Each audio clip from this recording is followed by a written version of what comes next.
Hello, I'm not too sure whether to say good morning to you, good afternoon to you, or good evening to you, because I know so many of our groups now meet at different times during the days, during the week, which is absolutely brilliant, and we really love that. And but thank you for being a part of a discipleship group. Thank you for those that lead it. I often hear so many great stories of what's happened in our groups during the week. So thank you, whether you're part of it or whether you lead it, and just brilliant. And I hope you just enjoy, being with each other and sharing with each other and praying with each other. So bless you for being part of that. You may remember now that over these last few weeks that Neil has been doing a rather good series about God's brightest ideas. And on Sunday I spoke about what I think was probably the best ever idea God had, and was about salvation. And when you read the book of Timothy, 1 Timothy, we read that God's desire is that he sees every man and woman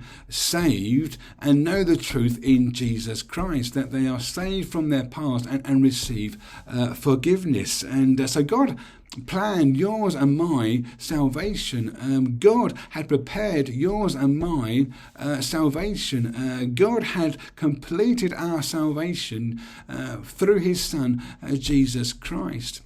I think sometimes it's good to think about salvation. It can be helpful to think about what have we been saved from? We have been saved from our past, all the stuff that wasn't good, all the stuff that we want to forget about, all the things that we said and done, and we've been saved from that. We've been rescued from the guilt of that and having to carry that.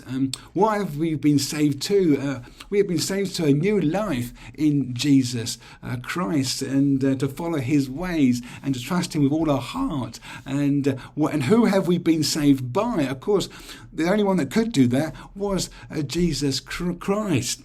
And I think also that salvation is not a one-time event. It's an ongoing process as we allow the Holy Spirit to work in us. As we grow in our salvation, we begin this long life relationship with Jesus. And salvation also means we're not just saved from something, but we are saved for something. Paul says, doesn't he, that for us to work out our salvation with fear and trembling. And sometimes it can be scary, can't it, as we first trust Jesus with as our source, for our peace, as we allow him to come into us and change our character, change our lifestyle. But God promises us to work through us and for our good.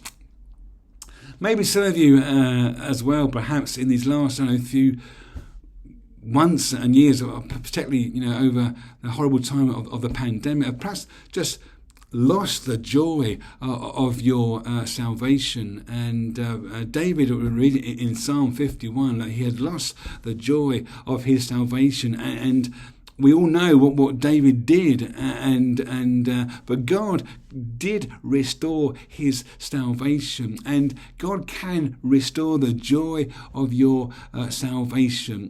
David had just lost the joy of his fellowship with God. He hadn't lost his salvation; he just lost the joy of his salvation. So that's you today, and that's what you've been thinking about. That's been on your mind for some time now. Just remember that God will restore the joy of your salvation. So enjoy speaking and sharing tonight. I've left some questions with your leader today, and as you look at I think God's best ever brightest idea, and that is salvation.